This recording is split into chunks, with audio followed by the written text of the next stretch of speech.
The coffee mug slipped from my hands.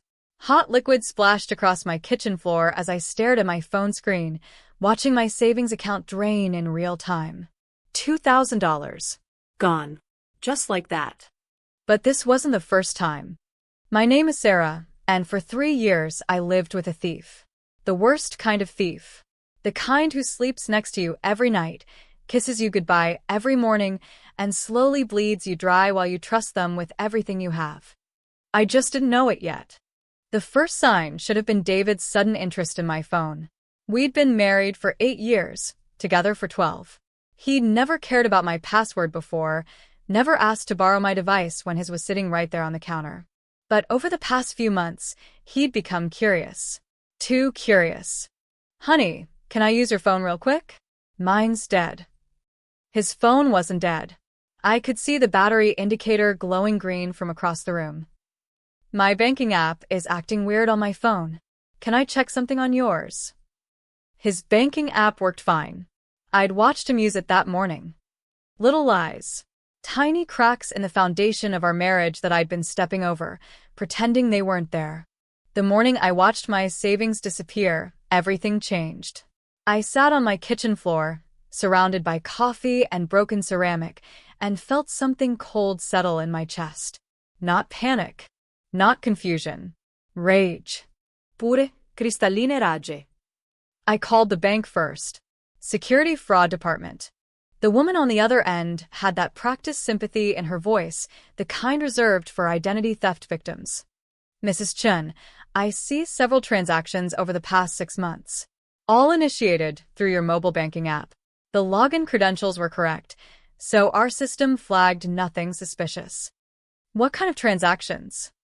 "Transfers to external accounts. Small amounts initially.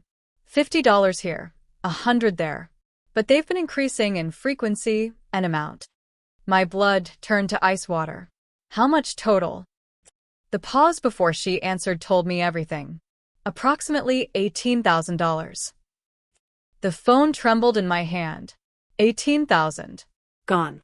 Stolen by someone who knew my password, my security questions, my mother's maiden name. Someone who lived in my house. That night, David came home with flowers. Yellow roses, my favorite. He kissed my cheek, asked about my day, and helped me make dinner like he had 1,000 times before. We ate pasta and talked about his work promotion, my sister's wedding plans, the vacation we were planning for summer. Normal. Everything perfectly, sickeningly normal. Except I watched his hands as he cut his chicken. Watched the way he avoided eye contact when he mentioned needing to work late tomorrow. Watched how he kept glancing at my phone when it buzzed with notifications.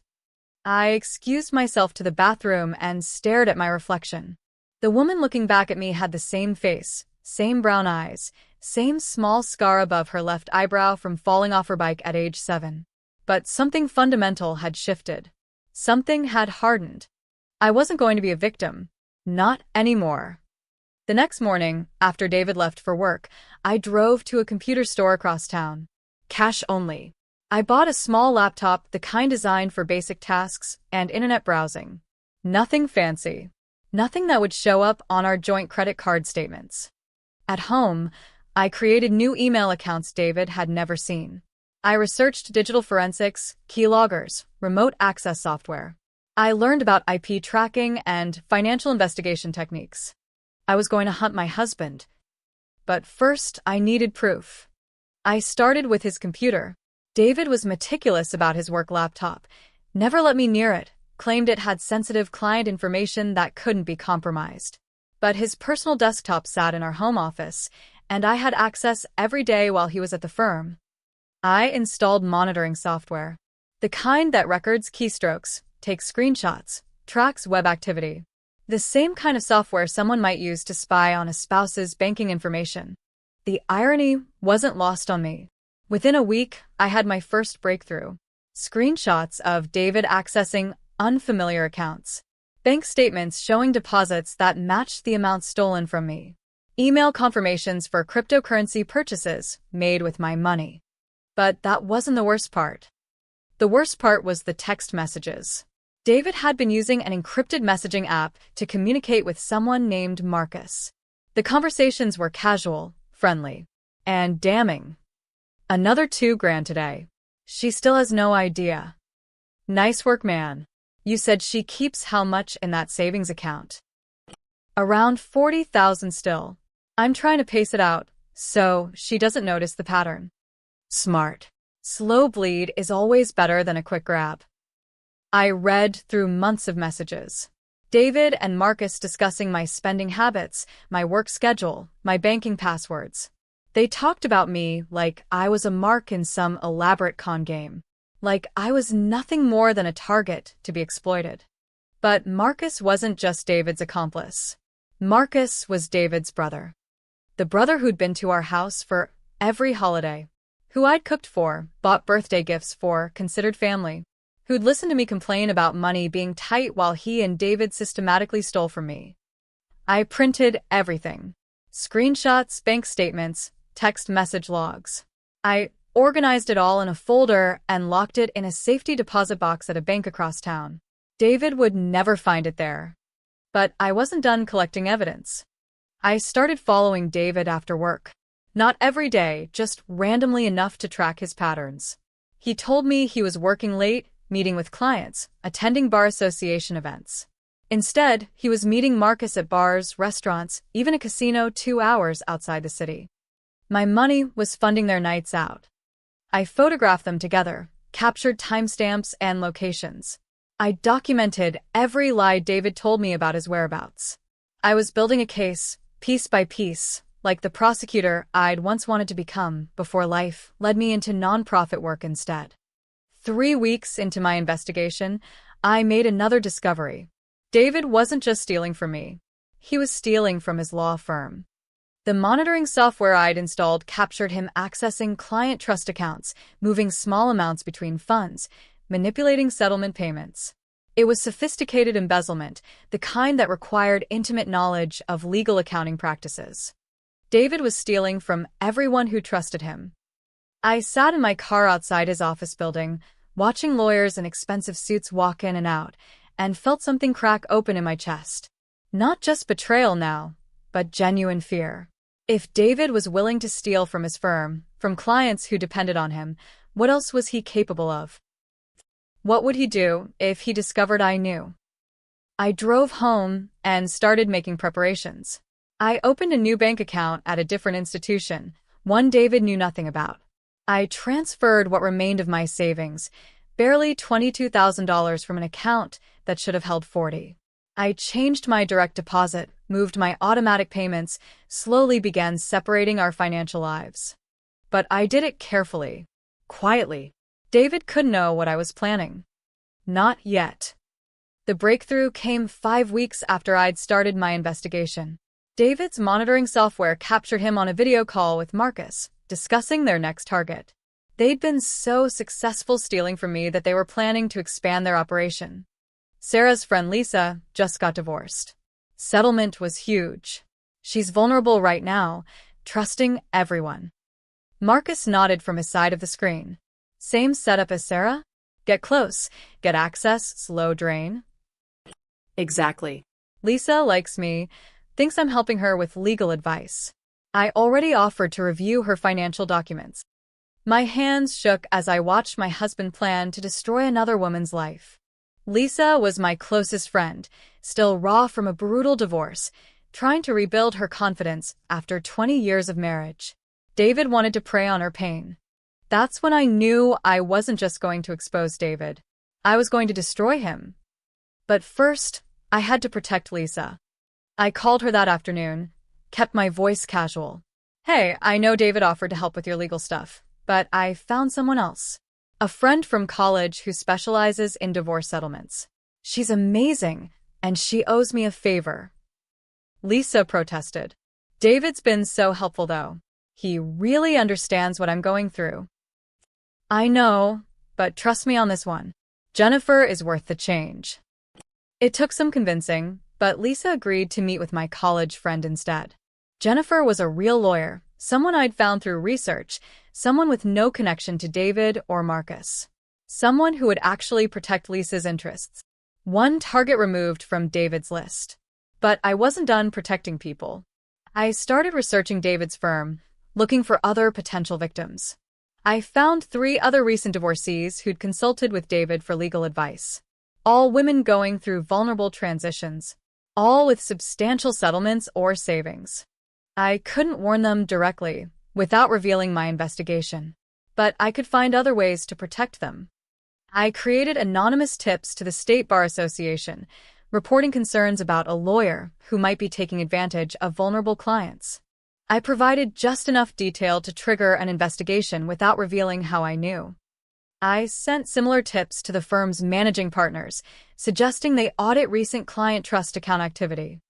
I was planting seeds of suspicion everywhere David worked. Meanwhile, at home, David grew more careless. Success had made him confident, and confidence had made him sloppy. He stopped hiding his phone as carefully. He took calls from Marcus in the next room instead of stepping outside. He came home with expensive purchases he couldn't explain through his legitimate salary. A new watch, premium whiskey, designer clothes. All bought with my money. I documented everything. Photographs, receipts, timestamps. I was building a fortress of evidence, one stolen dollar at a time. The final piece came 7 weeks after I'd started my investigation. David's computer monitoring software captured him researching divorce lawyers. Not for clients. For himself. He was planning to leave me. The search history was detailed, methodical.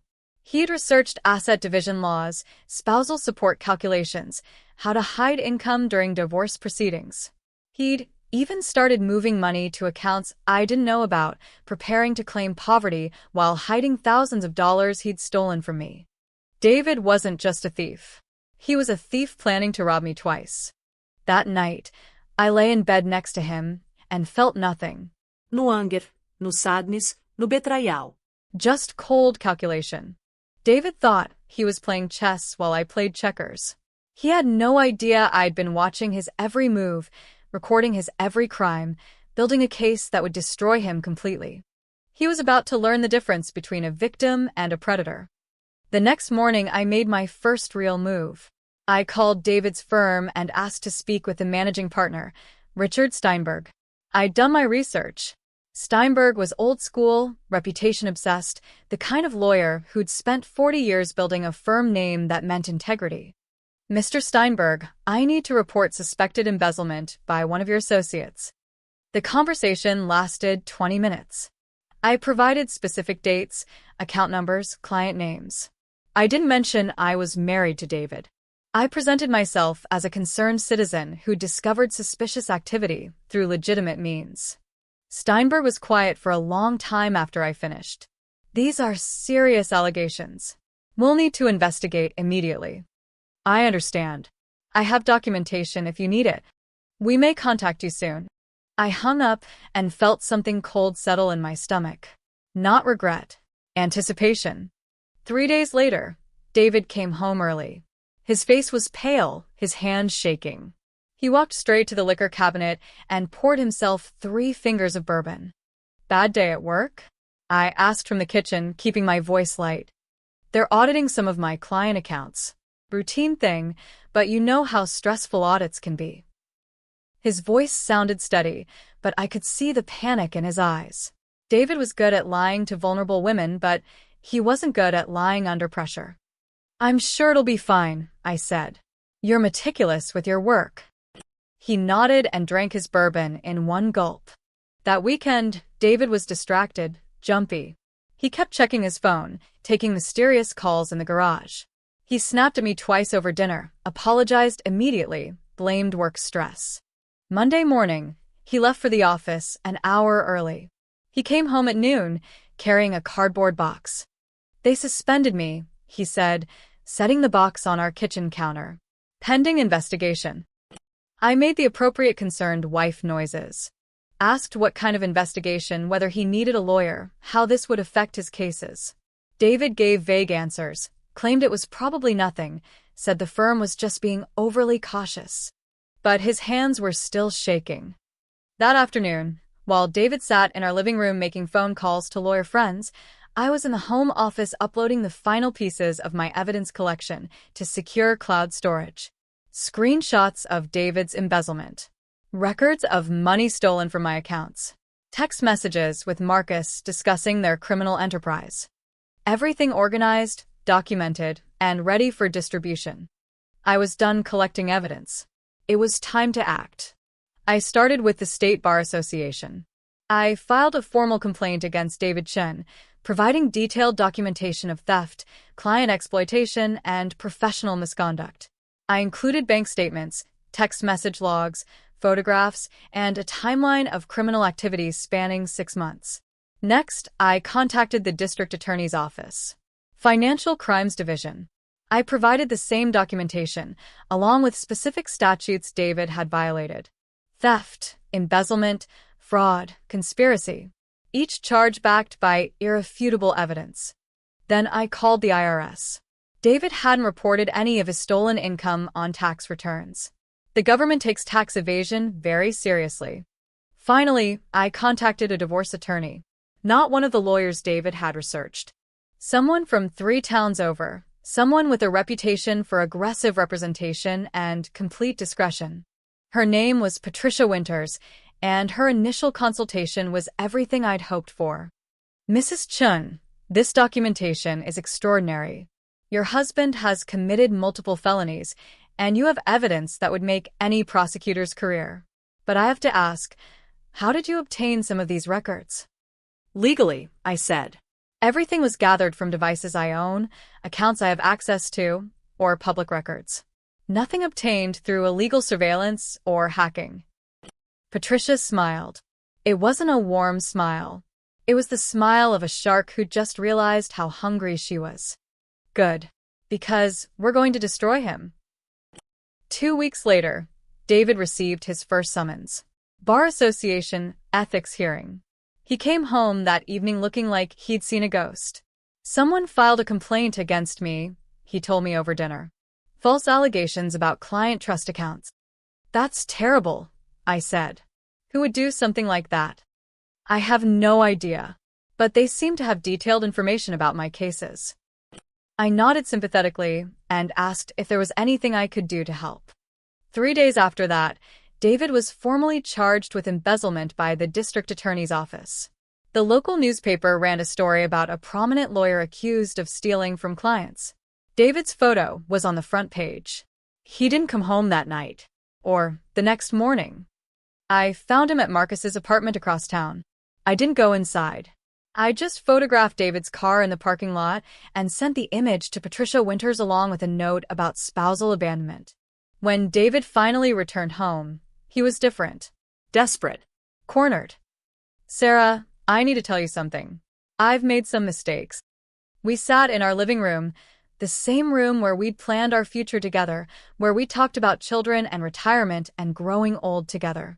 The same room where David had called Marcus to discuss how much more money he could steal from me. I borrowed some money from your accounts, he said. It was temporary. I was planning to pay it back. Borrowed. I had some investments that didn't work out. I needed cash flow while I waited for settlement payments to come through. I was going to replace everything before you noticed. His voice was steady, practiced. He'd rehearsed this confession, planned this explanation. David thought he could manage this crisis the same way he'd managed everything else in our marriage, with lies and manipulation. But I wasn't the same woman he'd married. I wasn't even the same woman who discovered his theft 2 months ago. How much money, David? About $12,000. I know it sounds like a lot, but it's $18,000. I checked. The number hit him like a physical blow. His face went white. His mouth opened and closed without sound. David realized I knew more than he'd planned to reveal. Okay, maybe 18. But Sarah, I swear I was going to pay it back. This suspension is temporary. Once I clear this up with the Bar Association, I'll make partner track and everything will be fine. I studied my husband's face. The man I'd loved for 12 years, married for 8, trusted with my heart and my future. The man who'd spent months stealing from me while I worried about mortgage payments and grocery budgets. David, the money is just the beginning. I know about Marcus. I know about your plans to target Lisa. I know about the client trust accounts at your firm. The color drained from his face completely. What are you talking about? I know about everything. I stood up and walked to the kitchen, retrieved a folder I'd prepared for this moment. Inside were copies of everything. Screenshots, bank records, text messages, photographs. Months of evidence documenting David's crimes. I set the folder on the coffee table between us. David opened it with trembling fingers. His face cycled through emotions as he realized the scope of what I'd collected. Confusion. Shock. Fear. And finally rage. You spied on me. I protected myself. You invaded my privacy. You hacked my computer. I monitored my own devices for criminal activity. I investigated theft from my own accounts. David stood up, started pacing. This is insane, Sarah. I made some mistakes, but you've been stalking me for months. You've violated my trust, our marriage vows. I violated your trust. My voice cut through his protests like ice. David stopped pacing, looked at me with something like surprise. I don't think he'd ever heard that tone from me before. You stole $18,000 from me. You conspired to steal from my friend. You embezzled money from clients who trusted you with their life savings. And you planned to divorce me while hiding assets you'd stolen from our marriage. Each accusation landed like a hammer blow. David's shoulders sagged, his defiance crumbled. But we can fix this, he said. We can work through this together. Marriage counseling, financial planning, whatever you need. We don't have to involve lawyers or courts or... I've already involved lawyers and courts. What? I filed for divorce 3 weeks ago. You'll be served tomorrow. David collapsed back onto the couch like I'd shot him. Sarah, no. We can work this out. I love you. You love my money. That's not true. I made mistakes, but I love you. We have a life together, a future. We had a future. Until you decided to steal it. I walked back to the kitchen, retrieved another folder. This one contained divorce papers, asset division proposals, and restraining order applications. I'm offering you a choice, I told David. You can cooperate with an uncontested divorce, agree to asset division that accounts for the money you stole, and face whatever criminal charges come from your other activities. Or you can fight me, and I'll make sure every prosecutor, every judge, every potential employer sees exactly what kind of man you are. David read through the papers, his face growing more desperate with each page. This gives you everything. The house, the cars, the retirement accounts. It gives me back what you stole, plus damages for the financial and emotional harm you caused. I can't agree to this. I'll have nothing left. You should have thought about that before you decided to rob me. David set the papers down, looked at me with something that might have been pleading. Sarah, please. I'll do anything to fix this. I'll pay back every penny, go to counseling, change careers, whatever you want. Just don't destroy my life. I sat down across from him, studied the face of the man I'd once planned to grow old with. David, you destroyed your own life. You stole from me, from your clients, from people who trusted you. You planned to abandon me after stealing everything I had. You were going to target my vulnerable friend for the same treatment. But you destroyed your life. I'm just making sure you can't destroy anyone else's. The next 3 months were a masterclass in systematic destruction. David tried to fight the divorce, hired an expensive lawyer with money he claimed not to have. But every move he made only generated more evidence against him. When he argued he couldn't afford spousal support, I provided bank records showing hidden accounts funded with stolen money. When he claimed his career suspension was temporary, I shared documentation of his criminal charges with his lawyer. When he tried to demand half our joint assets, I demonstrated that most of our wealth came from my salary and savings he'd been systematically plundering for months. David's lawyer withdrew from the case after 6 weeks. Professional liability, he claimed. He couldn't ethically represent someone whose criminal activity was so thoroughly documented. Meanwhile, the criminal cases moved forward. David was indicted on 12 counts of embezzlement, fraud, and theft. The Bar Association revoked his license pending the outcome of his trial. His former law firm sued him for damages and terminated his employment with cause, ensuring he'd forfeit his retirement contributions and partnership track. Marcus was arrested as an accomplice. The text messages I'd provided were sufficient evidence of conspiracy. He tried to cooperate with prosecutors in exchange for a reduced sentence, but there wasn't much he could offer. I'd already provided everything the state needed to convict them both. The divorce was finalized on a Tuesday in October. I kept the house, the cars, and what remained of our joint savings. David was ordered to pay restitution for the money he'd stolen, plus damages for emotional distress and legal fees. The total judgment was $43,000, more than double what he'd actually taken from me. David appealed the judgment. His appeal was denied. He declared bankruptcy. I challenged the discharge of his debt to me as fraudulent. The bankruptcy court agreed that debts incurred through criminal fraud cannot be forgiven. David would be paying me for the rest of his life. But the money was never really the point. The point was justice. The point was making sure David could never hurt another person the way he'd hurt me. 6 months after our divorce was final, David pled guilty to 8 felony charges. He was sentenced to 4 years in prison and 10 years of probation. He'll be disbarred permanently, unable to practice law anywhere in the country. His criminal record will ensure he can never work in finance, accounting, or any position involving trust and money management. The man who'd spent years stealing from everyone who trusted him would spend the rest of his life under the supervision of the state. I sold the house 6 months later. Too many memories, too much history. I moved across the country to Seattle, took a job with a nonprofit that helps white-collar crime victims rebuild their lives. The irony wasn't lost on me. I was uniquely qualified to understand what financial betrayal does to a person's sense of security and trust.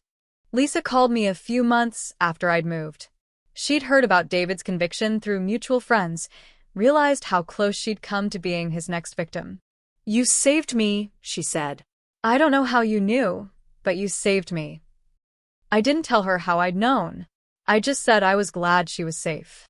Sometimes people ask me if I regret how thoroughly I destroyed David's life. If I think I went too far, if I should have tried harder to save our marriage. The answer is always no. David made his choices over months of systematic theft and deception. He chose to steal from me, from his clients, from people going through the most vulnerable moments of their lives. He chose to plan my financial destruction while pretending to love me. He chose to expand his criminal enterprise rather than stop after his first successful theft. I didn't destroy David's life. I just made sure he faced consequences for destroying it himself. And I made sure he could never destroy anyone else's. 2 years later, I'm rebuilding. I have a new career, new friends, a small apartment with a view of Puget Sound. I date occasionally, though trust comes slowly after being married to a predator for 8 years. I go to therapy, practice yoga, volunteer with financial literacy programs. I'm healing. But I'm also vigilant. I monitor my accounts religiously, use complex passwords, maintain financial independence. I've learned that predators often target people who've been victimized before, assuming will be easier marks the second time. They're wrong. I know what theft looks like now. I know the warning signs, the manipulation tactics, the slow erosion of boundaries that predators use to gain access to their victims' lives. I know how to investigate, how to document, how to build an airtight case. I know how to fight back. And if someone ever tries to steal from me again, they'll discover what David learned too late. I'm not a victim waiting to be rescued. I'm not a mark to be exploited. I'm someone who fights back. Someone who wins. Someone who makes sure predators face the consequences of their choices. David is eligible for parole in 18 months. When he gets out, he'll discover that the world has moved on without him. His career is gone, his reputation destroyed, his ability to exploit others permanently eliminated. He'll spend the rest of his life rebuilding from nothing, supervised by the state, carrying the permanent mark of a convicted felon. He'll also discover that I'm still collecting the payments he owes me. Interest compounds daily. His debt to me grows every month he sits in prison, unable to work, unable to pay. By the time he's released, he'll owe me over $60,000. And I'll spend as long as necessary making sure he pays every penny. That's justice. Not revenge. Justice. David stole my money, my sense of security, my ability to trust. He planned to steal my future. But what he actually stole was his own. And I made sure he could never steal it back.